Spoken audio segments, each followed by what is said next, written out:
It's 10 p.m. Do you know where your children are? It's 10 p.m. Do you know where your children are?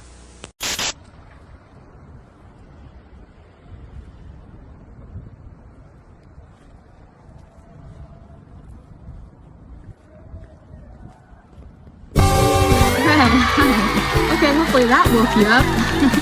Welcome back to my show. Okay, first thing I want to start off with is I found the perfect metaphor. This is a perfect example for what it feels like to be unbrainwashed in America today. Let's check it out.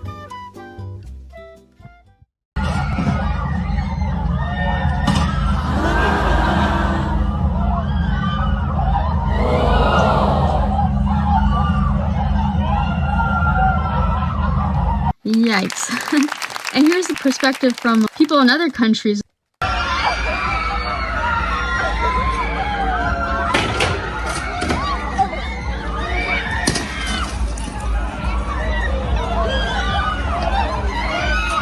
That's other countries. They're like, what the heck is going on with America? It's falling apart, and they're just sitting there screaming and nobody's saving them. No one's saving us. It's crazy.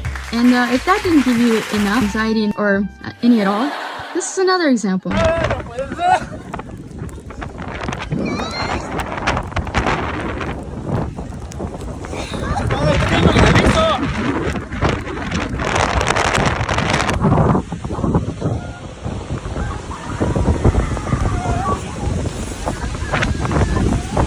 Wow, that's pretty high up.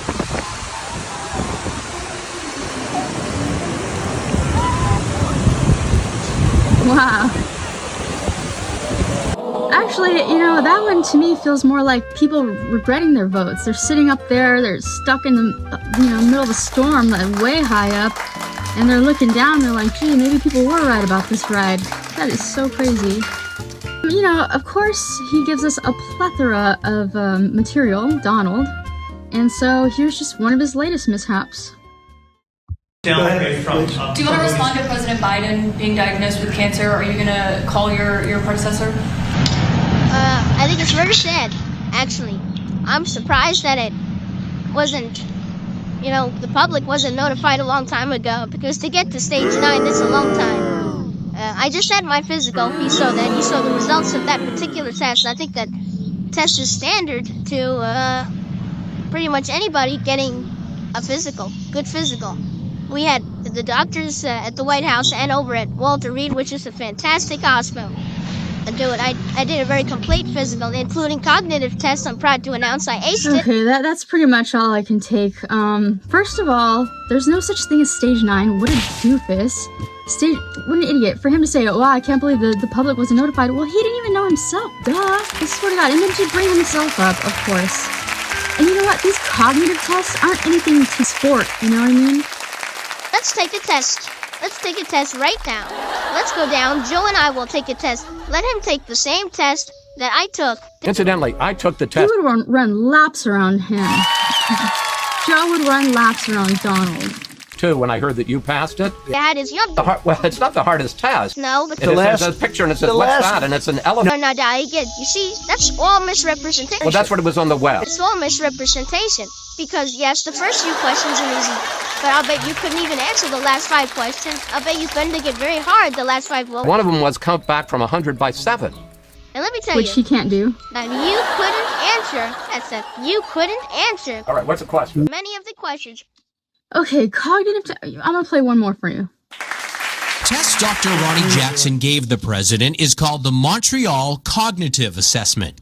The reason that we did the cognitive assessment is plain and simple because the president asked me to do it. Before we go further, he asked if he could take it. It wasn't required or anything. He just knew that he was able to tell what an elephant was and that it would make him look great. Draw a cube. This is how hard this test draw is. A clock that shows 10 past 11. Not hard at all. And clearly repeat sentences like, I only know John is the one to help today. This seemed to be the easiest part here, identifying these 3 animals. Now, the test is supposed to detect mild cognitive dysfunction. 26 points on the test is normal, and 30 is perfect. Dr. Jackson, who, by the way, also served the White House under Presidents Bush and Obama, said there were 0 issues detected. See, it's not how smart you are. It's, you know, if you're answering questions like, can you identify a camel? If there's something kind of weird about it or something that's off, that's what they're looking for. It's not like, how well do you know animals? I mean, Donnell tends to think that it's how smart you are kind of test, and it's not at all. That's why I'm like, why does he keep sporting his cognitive test? Okay, great, he knows what an elephant is. He can say a sentence over and over. I don't know why the heck he fucking sports that thing. They're crazy, so dumb. Well, probably because his little minions all fall for everything that he says. I did happen to find a place, hell on earth, in the form of a burger joint. The home of Trump Burger. Only the best burgers. Trump 2024. Trump. They probably serve shit in a diaper. Burger. So, yeah, I didn't get a Trump burger. Hysterical. Let me take you in, show you around, everything like that. On the outside, it looks small, but on the inside, it's huge. That's all I'm gonna say. But let's go ahead. We'll see. Trump 2024. Make liberals cry again. Oh my god. That's probably the most true thing about Trump. He's got a soft opening. So gross. Sorry, even I can kick Trump's ass sometimes. I love the BLM sticker. They do support BLM here. Biden's laptop matters. Got Trump 2024, Take Back America, and it's packed. It literally just opened. That's packed. And it's totally packed. And of course, there are He's not that skinny. amounts of ketchup and mayonnaise and ketchup and more ketchup and more ketchup. All right, I'm not going to keep us from trying the food any longer. You got a Trump burger. You see all the stuff they sell? They're just selling a bunch of stuff.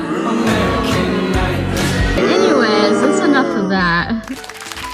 Just to rip people off, man. I swear to God. One thing I do not like, well, one of the main things I absolutely do not like about Donnell is that he just has to insult people all the time. He doesn't have to, but he does. And it's like, if he was confident or believed anything he was saying, he wouldn't need to insult people. Confident people, they're not fazed by insults or any of that because they're comfortable with who they are. Donald, since all he does is insult people, means that he's the most insecure person to have ever existed on the face of this earth. And that's saying a lot, okay? Let's get to the example.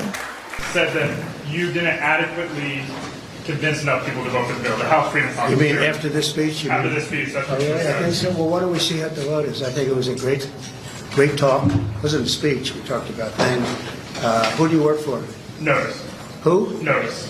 I don't even know what the hell that is. You gotta get yourself a real job. Look at Johnson's stupid face. His stupid face. Oh my God. I don't know why they even bother answering when he says who you with, because it's obviously he's gonna say, oh, you're just gonna, shoot you down. I would have said, why does it matter? I'm trying to ask you a question. I'm not gonna tell you who I'm with because I'm genuinely trying to get an answer out of you. Instead of saying like, oh, I'm with this so-and-so, and he's like, oh, well, that's it. You just set yourself up when you answer him. So dumb, but that's not leader behavior at all, and that's nowhere near leader behavior. This is a perfect example of leader behavior.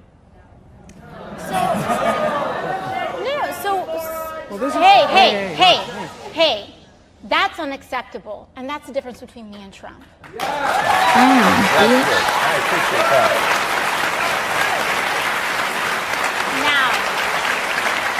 For real. Back to the actual issue. See, and it's like, what is the point of insult? Why can't you just do that? And when you hear an insult, you say, hey, that's not necessary, or that's unacceptable, and get to the point. Notice how Donald would rather spend all his time just insulting people because he thinks it's cool or funny. It's not cool or funny at all. Another thing is that my aunt was telling me about his birthday. Let's see, Trump's birthday being Obama Appreciation Day. Okay, here it is. Obama Appreciation Day. I don't think that's the best person for an appreciation day on his birthday because Obama was all buddy-buddy with him during that funeral and Donald just throws it in our face all the time ever since. I think Rosie O Donelll Appreciation Day. What Donald Trump is doing is trying to become an authoritarian, a dictator, and he is the worst thing that ever happened to this nation. And there are so many examples that it's ridiculous to try to name them all.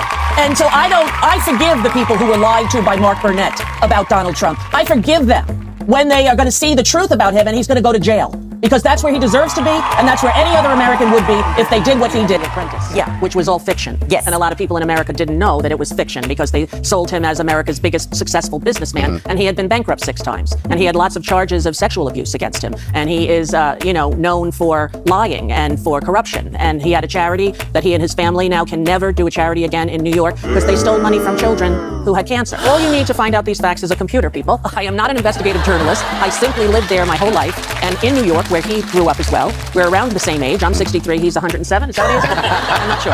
But, and so I've known who he was from the get-go.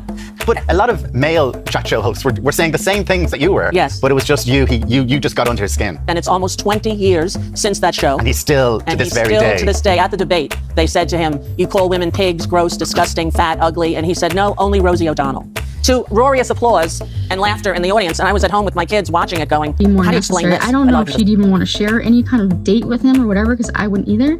But I think she would be a perfect candidate, because not only would it piss him off, that would actually get to him, but she deserves it more. She's been calling out his BS since day one. She's gonna pay off the people he owes. They put you on a payment plan. Get ready. This is gonna be good. Okay, if you're playing a game and I'm gonna say, okay, I'm gonna throw to my wide receiver, wide right, okay? Do you do that? I'm gonna do it in 2 seconds. What does that do for your enemy? Well, you know what, Elizabeth? If the enemy are innocent civilians, I don't want to play that kind of football. The enemy are not.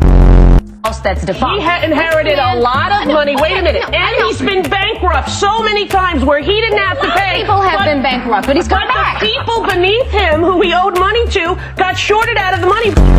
You just said our enemies in Iraq. Did Iraq attack us? Okay. Did Iraq attack us, Elizabeth? Iraq did not attack us, Correct. Rosie. After his father died, with that money, he paid off all his bankruptcy. This is not a self-made man. Honorable, he paid. To veto or to stronghold any sensible gun law.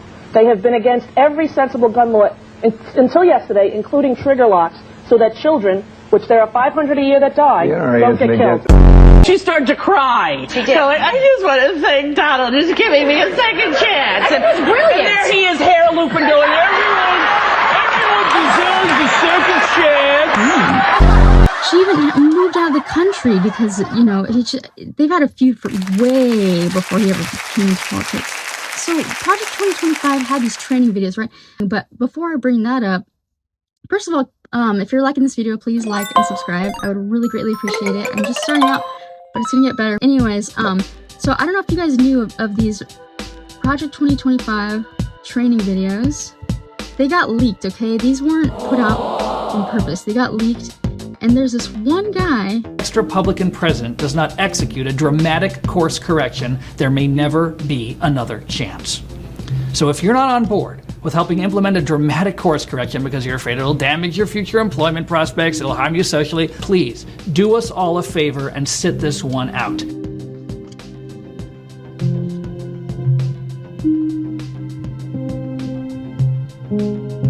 According to our intelligence community, the #1 threat facing our country today is, drumroll, climate change. Not Russia, not China, not AI, climate change. This shows how the federal government is all in on this issue. This is an issue to pay attention to as it has infiltrated. Okay, that's enough of that. If you saw her full videos, you would be like, what the heck? She's so weird. She doesn't even understand what she just said. She's super weird. But basically, that guy, the first guy that was on, he was talking about how do we go through all these things without getting sued, and how do we implement this and that. And he's been studying loopholes for a decade, and he found out all the answers to everything, and he's basically explaining it. And ever since then, because a lot of things he was saying actually have come true, so that means a lot of things that he said, because he spoke for about an hour, a little over an hour with him, talking about all these things and how to get away with this and how to get away with that. So now that when Donald comes out with like things that seem really random, like Alcatraz, like opening Alcatraz, now I'm able to be like, oh wait, I know what's going on here. So Donald, okay, he pushes to reopen Alcatraz as an active federal prison. It's not just a political stunt. It's a very calculated financial attack on California, okay, big time. Alcatraz is one of the state's most lucrative tourist attractions, generating tens of millions annually for San Francisco. I didn't even know that. That's quite a lot. You know, through ticket sales and ferry rides and all kinds of tourist-related spendings. But by suggesting that the federal government reclaim and reactivate the site as a high-security prison, Trump is effectively threatening to cut off a vital income stream. This isn't about criminal justice reform or public safety at all, because why would it be? It's Donald. It's about waging economic warfare on a state that has consistently opposed him politically. You know, for Donald, punishing California isn't just personal, it's strategic. So reopening Alcatraz would cost taxpayers an exorbitant amount of money and gut the tourism revenue that California leans on, especially in a post-pandemic economy that's still even recovering. How much do you think it would cost for them to renovate Alcatraz? Billions. Billions of dollars. None of the pipes are working. They're all rusted out, corroded. The concrete is 110 years old and hasn't had any maintenance on it. There are places where you could stick your hand through the wall. They have to do an entire renovation of everything. So you don't think it's possible for them to? So you don't think it's possible? Everything's for them to possible if you have Alcatraz? if you have an infinite amount of money. You can do anything you want. But as it stands today, this is not a usable prison. It's a historic site. And how long do you think it would take them to renovate Alcatraz? That's like saying there's no answer. It would take forever. And, you know, all of this fits into a broader pattern of Donald's targeting California's financial strongholds. You know, alongside Alcatraz, he also mentioned tariffs and restrictions on Hollywood productions. Tariff is fascinating because the 100% tariff, I never heard of a 100% tariff before. I'm not an expert in that area of economics, but I feel that means he's saying he's going to take all the money. And then what do we get? So it's complicated to me. I also think, does it mean he's good at, like, can you hold up the movie in customs? I feel it doesn't ship that way. So I just don't know. I'm not sure. You know, that also seemed kind of random.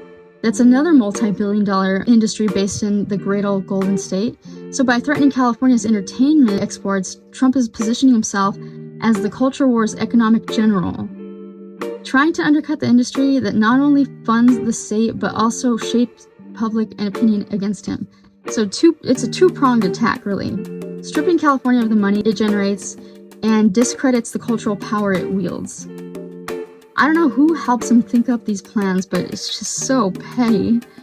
Anyways, his moves are less about policy and more about payback, of course, using federal levers to undercut blue state success stories and rallies based around the idea that California needs to be put in its place. Okay, so I could see right through you, Donald. You know, and he's over here saying, well, you know, Hollywood deserves it. Whatever excuses he makes, it's all just a front. Smoke and mirrors. Smoke and freaking heck mirrors. Let's just go ahead and get through with this is my movie recommendation of the week. It's quite a unique one. Well, all of mine are unique ones. But, so, movie recommendation of the week. Fanatic. Okay, it's starring a wildly committed John Travolta. I just love how committed he was to this role. And it's a cinematic equivalent of a slow-motion car crash that you can't look away from, because it's just the feel of it and everything. It's a simple story, but okay, here's the cherry on top, because when I first put this on, I was like, okay, what is this? And it said, like, you shouldn't meet your heroes. It's about being in Hollywood. And then it said, written and directed by Fred Durst. And I was like, oh, if only you guys could have heard me. I was completely alone by myself, but I was like, no way. I like rewinded it, and I was like, what the heck? That's so random. But okay, all right, let's see. And surprisingly, it wasn't that bad. It wasn't that bad. I mean, if you're picky, you know, if you have an open mind like me and you like weird movies and you really, so you can take that cookie. You're easy to please. You're gonna like this. But if you're picky and you only like mainstream movies or whatever, you're definitely not gonna like this. Come on. But so John Travolta, he plays I guess he's a socially stunted superfan with a jarring like bowl cut mullet haircut and an escalating obsession. Okay, that's his thing. He's like obsessed with like movie stars. So his performance is like unhinged. Like it somehow manages to be both tragic and like unintentionally funny, which is my favorite, is unintentionally funny. And there is a weird feel to it, but it's kind of like the movie Misery remixed by someone who still wears like Jinkos or something. It's like clumsy, chaotic, and weirdly captivating in all the wrong ways. And yeah, it's funny. There's like funny little inputs. Like it's with Devon Sawa too, so like at one point, Devin Sawa was with his son, and they're in the car, and he's like, yeah, you like Limp Bizkit? They're badass. And, like, turns up the radio, and it's Limp Bizkit. Little things like that I like. And John Travolta, he kind of pulls like a Mice and Men moment in the movie, because he's like special needs, or he's a little slow. Okay, and that's the funny part, because he doesn't mean to be as like harmful as he is in the movie, and it's just funny. It's really funny.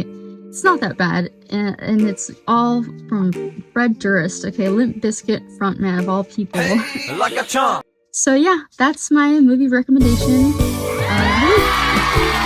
check it out.